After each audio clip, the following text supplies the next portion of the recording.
Hi hello அன்பு நண்பர்களே, அனைவருக்கும் வணக்கம். இன்னைக்கு நாம இந்த வீடியோவில் எதை பற்றி பார்க்க போகிறோம் அப்படின்னு பார்த்தீங்கன்னா, டிஆர்பி மற்றும் பள்ளி கல்வித்துறையில் வந்திருக்க மிக மிக முக்கியமான தகவல்களை பற்றி இந்த வீடியோவில் பார்க்கலாம் வாங்க.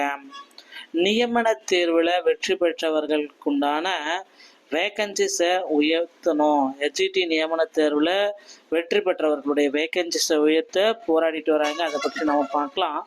அரசு பள்ளிகளில் பணி நிரவல் கலந்தாய்வு ஆசிரியர்களுக்கு கட்டாயம் மாறுதல் வழங்க திடீர் தடை வச்சிருக்காங்க. அதை பற்றி இந்த வீடியோவில் பார்க்கலாம். டெட் தேர்வு தேதி விரைவில் நடக்க இருக்கு. இது குறித்து இந்த வீடியோவில் நம்ம பார்க்கலாம். பள்ளிக்கல்வித்துறையில் அதிகரிக்கும் காலி பணியிடங்கள் பதவி உயர்வு பணிகளை துரிதப்படுத்த வலியுறுத்தியிருக்காங்க. அதை பற்றி எல்லாமே இந்த வீடியோவில் நாம் இப்போ உங்களுக்காக சொல்ல போகிறேங்க. பணி நிரவல் குறித்த தொடக்க கல்வி இயக்குநரகத்துடைய ஒரு செய்தி நமக்கு கிடைக்கிறதுக்கு என்ன அப்படின்றத நான் உங்களுக்கு சொல்ல போகிறேன். ஸோ நீங்கள் நம்ம சேனலை முதல் முறையாக பார்க்குறீங்க அப்படின்னா மறக்காம ஒரு சப்ஸ்கிரைப் பெல்ல கிளிக் பண்ணி வச்சுக்கோங்க. ஸோ வாங்க இந்த வீடியோவில் நாம பார்க்கலாம். அரசு பள்ளிகளில் ஆசிரியர்கள் விருப்பம் இருந்தால் மட்டுமே பணி நிறைவல் செய்யப்பட வேண்டும் என்று தொடக்க கல்வித்துறை புதிய உத்தரவை பெற்றிருக்காங்க. தமிழகத்தில் அரசு பள்ளிகளில் பணிபுரியும் ஆசிரியர்களுக்கான பொது மாறுதல் கலந்தாய்வு ஆண்டுதோறும் எமிஸ் இணையதளம் வழியாக நடத்தப்படுகிறதுங்க. ஒவ்வொரு வருஷமே இனிமேல் எமிஸ் இணையதளத்தால் நடத்தப்பட்டு வருகிறது. எமிஸ் இணையதளம் வழியாக நடத்தப்படுகிறது. அதன்படி நடப்பு கல்வியாண்டில் 2025 மற்றும் 26 மாறுதல் கோரி 90,000க்கும் மேற்பட்ட ஆசிரியர்கள் விண்ணப்பித்துள்ளனர். அவர்களுக்கான மாறுதல் கலந்தாய்வு ஜூலை 1ஆம் தேதி தொடங்கி நடைபெற்று வருகிறது. இதற்கிடையே அரசு பள்ளிகளில் உபரியாக உள்ள ஆசிரியர்கள் பணி நிரவல் மூலமாக தேவையுள்ள வேறு பள்ளிகளுக்கு மாறுதல் செய்யப்படுகிறார்கள். அதன்படி இந்த ஆண்டு உபரியாக உள்ள இடைநிலை ஆசிரியர்களுக்கான பணி நிரவல் கலந்தாய்வு ஜூலை 3-4 தேதிகளில் நடைபெறும் என்று அறிவிக்கப்பட்டது. ஆனால் பொதுவில் வெளியிடப்பட்ட காலி பணியிடங்கள் பல்வேறு குளறுபடிகள் நிலவியதாலும் பதவி உயர்வு கலந்தாய்வை நடத்தாமல் பணி நிரவல் கலந்தாய்வு செய்யக்கூடாது என்று இடைநிலை ஆசிரியர்கள் தரப்பில் கோரிக்கை வைக்கப்பட்டன. அதை ஏற்ற அரசு பள்ளிகளில் ஆசிரியர் விருப்பம் இருந்தால் மட்டுமே பணி நிரந்தர கலந்தாய்வு நடக்கும் அப்படின்றத குறிப்பிட்டு சொல்லியிருக்காங்க. இந்த சுற்றறிக்கையில் இடைநிலை ஆசிரியர்களுக்கான பணி நிரவல் கலந்தாய்வு நடைபெற்று வருகிறதுங்க. இந்த கலந்தாய்வில் பணி நிரவலுக்கு உட்பட்ட ஆசிரியர்களை விருப்பத்திற்கு மாறாக கட்டாயப்படுத்தி ஆணை பெறுமாறு வழங்கக்கூடாது அப்படின்றத தெளிவாக சொல்லியிருக்காங்க. ஸோ அடுத்து பார்த்தீங்கன்னா நீங்கள் எல்லாருமே எதிர்பார்த்த இன்னொரு செய்தி நமக்கு கிடைச்சாச்சுங்க. டெட் தேர்வுக்குண்டான அறிவிப்பு விரைவில் வர இருக்கு. ஆசிரியர் தகுதி தேர்வு இந்த ஆண்டு நடத்தப்படும் அப்படின்ற ஒரு அறிவிப்பை இன்னும் ஒரு சில தினங்கள்ல ஆசிரியர் தேர்வு வாரியம் வெளியிட இருக்காங்க. ஸோ ஆசிரியர் தகுதி தேர்வு அறிவிப்பு விரைவில் வெளியாகும் என்று பள்ளிக்கல்வித்துறை அமைச்சர் அன்பில் மகேஷ் பொய்யாமொழி அவர்கள் இந்த தகவலை தற்சமயம் வெளியிட்டிருக்காங்க. ஸோ டெட் தேர்வு மிக விரைவில். டெட் எக்ஸாம் ஆன்லைனில் இறுதியாக நடைபெற்றது 3 ஆண்டுகளாக நடைபெறவில்லை. டெட் தேர்வு இனி எப்பொழுது நடைபெறும் என்ற கேள்விக்கு அமைச்சர் பதில் சொன்னாரு. விரைவில் பார்த்தீங்கன்னா டெட் எக்ஸாம் நடைபெறும் அப்படின்றத அமைச்சர் குறிப்பிட்டு சொல்லிட்டாங்க. பள்ளிக்கல்வித்துறையில் அதிகரிக்கும் காலி பணியிடங்கள் பதவி உயர்வு பணிகளை துரிதப்படுத்த வலியுறுத்தல் செஞ்சிருக்காங்க. சார் பள்ளிக்கல்வித்துறையில் ஆசிரியர்கள் அலுவலர்கள் காலி பணியிடங்கள் அதிகரித்து வரும் சூழலில் பதவி உயர்வு பணிகளை துரிதப்படுத்த வேண்டும் என கோரிக்கைகள் எல்லாமே எழுந்திருக்கு.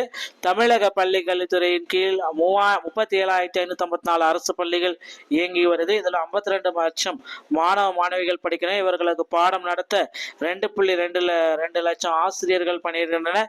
இதற்கிடையே பணி ஓய்வு உட்பட பல்வேறு காரணங்களால் மாநிலம் முழுவதும் சுமார் 13,000க்கும் மேற்பட்ட ஆசிரியர் காலி பணியிடங்கள் காலியாகவே இருக்குங்க. ஸோ இதை பற்றி தற்காலிக ஆசிரியர் நியமனம் செய்து கற்றல் கற்பித்தல் பணிகளை பள்ளிக்கல்வித்துறை மேற்கொண்டு வருகிறது. இதே போல் பார்த்தீங்கன்னா முதன்மை மாவட்ட கல்வி அலுவலர் பதவியிலும் காலி பணியிடங்கள் நிலவுதுங்க. அதன்படி மொத்தமுள்ள 38 முதன்மை கல்வி அலுவலர்கள் மாவட்ட வருவாய் அளவில் 15 இடங்களும் 154 மாவட்ட கல்வி அலுவலர்கள் 29 பணியிடங்களும் காலியாக இருக்கு அப்படின்றத தற்சமயம் குறிப்பிட்டு சொல்லியிருக்காங்க. ஸோ விரைவில் பார்த்தீங்கன்னா காலி பணியிடங்கள் அனைத்தும் நிரப்பப்படும் அப்படின்றத நம்ம எதிர்பார்க்கலாம். அடுத்து பார்த்தீங்கன்னா பிஜிடிஆர்பி 2025க்குண்டான ஒரு மிகப்பெரிய நோட்டிஃபிகேஷனை ரெடியாக இருக்கு.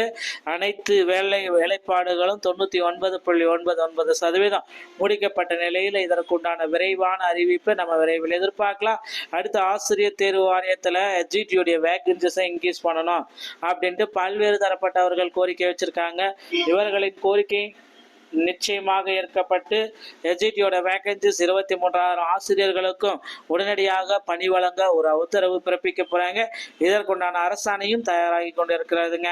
நண்பர்களே, இந்த மாதிரி ஆசிரியர் தேர்வு வாரிய சம்பந்தமான செய்திகள் அனைத்தையும் நீங்கள் உடனுக்குடன் பெற நீங்கள் நம்ம சேனலை சப்ஸ்கிரைப் அண்ட் பெல்ல கிளிக் பண்ணி வச்சுக்கோங்க. மீண்டும் ஒரு நல்ல தகவலோட நான் உங்களை சந்திக்கிறேன். நன்றி, வணக்கம்.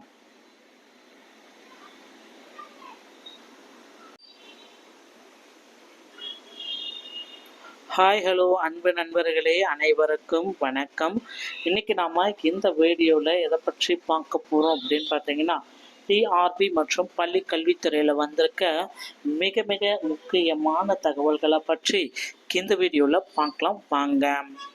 நியமன தேர்வில் வெற்றி பெற்றவர்களுக்குண்டான வேகன்சிஸை உயர்த்தணும். எஸ்ஜிடி நியமன தேர்வில் வெற்றி பெற்றவர்களுடைய வேகன்சிஸை உயர்த்த போராடிட்டு வராங்க. அதை பற்றி நம்ம பார்க்கலாம்.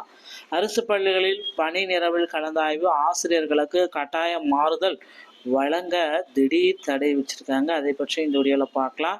டெட் தேர்வு தேதி விரைவில் நடக்க இருக்கு. இது குறித்து இந்த வீடியோவில் நம்ம பார்க்கலாம். பள்ளிக்கல்வித்துறையில் அதிகரிக்கும் காலி பணியிடங்கள் பதவி உயர்வு பணிகளை துரிதப்படுத்த வலியுறுத்திருக்காங்க. அதை பற்றி எல்லாமே இந்த வீடியோவில் நாம இப்ப உங்களுக்காக சொல்ல போறேங்க. பணி நிரவல் குறித்த தொடக்க கல்வி இயக்குநரகத்துடைய ஒரு செய்தி நமக்கு கிடைக்கிறதுக்கு என்ன அப்படின்றத நான் உங்களுக்கு சொல்ல போறேன். ஸோ நீங்க நம்ம சேனலை முதல் முறையா பாக்குறீங்க அப்படின்னா மறக்காம ஒரு சப்ஸ்கிரைப் அண்ட் பெல்ல கிளிக் பண்ணி வச்சுக்கோங்க. ஸோ வாங்க இந்த வீடியோவில் நாம பார்க்கலாம். அரசு பள்ளிகளில் ஆசிரியர்கள் விருப்பம் இருந்தால் மட்டுமே பணி நிறைவல் செய்யப்பட வேண்டும் என்று தொடக்க கல்வித்துறை புதிய உத்தரவை பெற்றிருக்காங்க. தமிழகத்தில் அரசு பள்ளிகளில் பணிபுரியும் ஆசிரியர்களுக்கான பொது மாறுதல் கலந்தாய்வு ஆண்டுதோறும் எமிஸ் இணையதளம் வழியாக நடத்தப்படுகிறதுங்க. ஒவ்வொரு வருஷமே இனிமே எமிஸ் இணையதளத்தால் நடத்தப்பட்டு வருகிறது. எமிஸ் இணையதளம் வழியாக நடத்தப்படுகிறது. அதன்படி நடப்பு கல்வியாண்டில் 2025 மற்றும் 26 மாறுதல் கோரி 90,000க்கும் மேற்பட்ட ஆசிரியர்கள் விண்ணப்பித்துள்ளனர். அவர்களுக்கான மாறுதல் கலந்தாய்வு ஜூலை 1ஆம் தேதி தொடங்கி நடைபெற்று வருகிறது. இதற்கிடையே அரசு பள்ளிகளில் உபரியாக உள்ள ஆசிரியர்கள் பணி நிரவல் மூலமாக தேவையுள்ள வேறு பள்ளிகளுக்கு மாறுதல் செய்யப்படுகிறார்கள். அதன்படி இந்த ஆண்டு உபரியாக உள்ள இடைநிலை ஆசிரியர்களுக்கான பணி நிரவல் கலந்தாய்வு ஜூலை 3-4 தேதிகளில் நடைபெறும் என்று அறிவிக்கப்பட்டது. ஆனால் பொதுவில் வெளியிடப்பட்ட காலி பணியிடங்கள் பல்வேறு குளறுபடிகள் நிலவியதாலும் பதவி உயர்வு கலந்தாய்வை நடத்தாமல் பணி நிரவல் கலந்தாய்வு செய்யக்கூடாது என்று இடைநிலை ஆசிரியர்கள் தரப்பில் கோரிக்கை வைக்கப்பட்டன. அதையேற்ற அரசு பள்ளிகளில் ஆசிரியர் விருப்பம் இருந்தால் மட்டுமே பணி நிரந்தர கலந்தாய்வு நடக்கும் அப்படின்றத குறிப்பிட்டு சொல்லியிருக்காங்க. இந்த சுற்றறிக்கையில் இடைநிலை ஆசிரியர்களுக்கான பணி நிரவல் கலந்தாய்வு நடைபெற்று வருகிறதுங்க. இந்த கலந்தாய்வில் பணி நிரவலுக்கு உட்பட்ட ஆசிரியர்களை விருப்பத்திற்கு மாறாக கட்டாயப்படுத்தி ஆணை பெறுமாறு வழங்கக்கூடாது அப்படின்றத தெளிவாக சொல்லியிருக்காங்க. ஸோ அடுத்து வந்து பார்த்தீங்கன்னா நீங்கள் எல்லாருமே எதிர்பார்த்த இன்னொரு செய்தி நமக்கு கிடைச்சாச்சுங்க. டெட் தேர்வுக்குண்டான அறிவிப்பு விரைவில் வர இருக்கு. ஆசிரியர் தகுதி தேர்வு இந்த ஆண்டு நடத்தப்படும் அப்படின்ற ஒரு அறிவிப்பை இன்னும் ஒரு சில தினங்கள்ல ஆசிரியர் தேர்வு வாரியம் வெளியிட இருக்காங்க.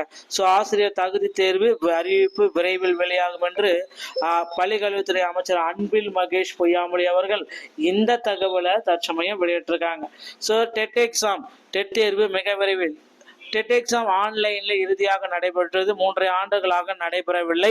டெட் தேர்வு இனி எப்பொழுது நடைபெறும் என்ற கேள்விக்கு அமைச்சர் பதில் சொல்றாரு. விரைவில் வந்து பாத்தீங்கன்னா டெட் எக்ஸாம் நடைபெறும் அப்படின்றத அமைச்சர் குறிப்பிட்டு சொல்லிட்டாங்க. பள்ளிக்கல்வித்துறையில் அதிகரிக்கும் காலி பணியிடங்கள் பதவி உயர்வு பணிகளை துரிதப்படுத்த வலியுறுத்தல் செஞ்சிருக்காங்க. சார், பள்ளிக்கல்வித்துறையில் ஆசிரியர்கள் அலுவலர்கள் காலி பணியிடங்கள் அதிகரித்து வரும் சூழலில் பதவி உயர்வு பணிகளை துரிதப்படுத்த வேண்டும் என கோரிக்கைகள் எல்லாமே எழுந்திருக்கு. தமிழக பள்ளிக்கல்வித்துறையின் கீழ் 37,554 அரசு பள்ளிகள் இயங்கி வருது. இதில் 52 லட்சம் மாணவ மாணவிகள் படிக்கிறேன். இவர்களுக்கு பாடம் நடத்த 2.2 லட்சம் ஆசிரியர்கள் பணியிடுகின்றனர். இதற்கிடையே பணி ஓய்வு பூட்டிட பல்வேறு காரணங்களால் மாநிலம் முழுவதும் சுமார் 13,000க்கும் மேற்பட்ட ஆசிரியர் காலி பணியிடங்கள் காலியாகவே இருக்குங்க. ஸோ இவற்றில் தற்காலிக ஆசிரியர் நியமனம் செய்து கற்றல் கற்பித்தல் பணிகளை பள்ளிக்கல்வித்துறை மேற்கொண்டு வருகிறது. இதே போல் பார்த்தீங்கன்னா முதன்மை மாவட்ட கல்வி அலுவலர் பதவியிலும் காலி பணியிடங்கள் நிலவுதுங்க. அதன்படி மொத்தமுள்ள 38 முதன்மை கல்வி அலுவலர்கள் மாவட்ட வருவாய் அளவில் 15 இடங்களும் 154 மாவட்ட கல்வி அலுவலர்கள் 29 பணியிடங்களும் காலியாக இருக்கு அப்படின்றத தற்சமயம் குறிப்பிட்டு சொல்லியிருக்காங்க. ஸோ விரைவில் பார்த்தீங்கன்னா காலி பணியிடங்கள் அனைத்தும் நிரப்பப்படும் அப்படின்றத நம்ம எதிர்பார்க்கலாம். அடுத்து பார்த்தீங்கன்னா பிஜிடிஆர்பி 2025க்குண்டான ஒரு மிகப்பெரிய நோட்டிஃபிகேஷனை ரெடியாக இருக்கு. அனைத்து வேலைப்பாடுகளும் 99.99% முடிக்கப்பட்ட நிலையில் இதற்குண்டான விரைவான அறிவிப்பை நம்ம விரைவில் எதிர்பார்க்கலாம். அடுத்து ஆசிரியர் தேர்வு வாரியத்தில் எஸ்ஜிடியோடைய வேகன்சிஸை இன்க்ரீஸ் பண்ணணும் அப்படின்ட்டு பல்வேறு தரப்பட்டவர்கள் கோரிக்கை வச்சிருக்காங்க. இவர்களின் கோரிக்கை நிச்சயமாக ஏற்கப்பட்டு எஸ்ஜிடியோட வேகன்சிஸ் 23,000 ஆசிரியர்களுக்கும் உடனடியாக பணி வழங்க ஒரு உத்தரவு பிறப்பிக்க போறாங்க. இதற்குண்டான அரசாணையும் தயாராகி கொண்டிருக்கிறதுங்க. நண்பர்களே, இந்த மாதிரி ஆசிரியர் தேர்வு வாரிய சம்பந்தமான செய்திகள் அனைத்தையும் நீங்கள் உடனுக்குடன் பெற நீங்கள் நம்ம சேனலை சப்ஸ்கிரைப் அண்ட் பெல்ல கிளிக் பண்ணி வச்சுக்கோங்க. மீண்டும் ஒரு நல்ல தகவலோட நான் உங்களை சந்திக்கிறேன். நன்றி, வணக்கம்.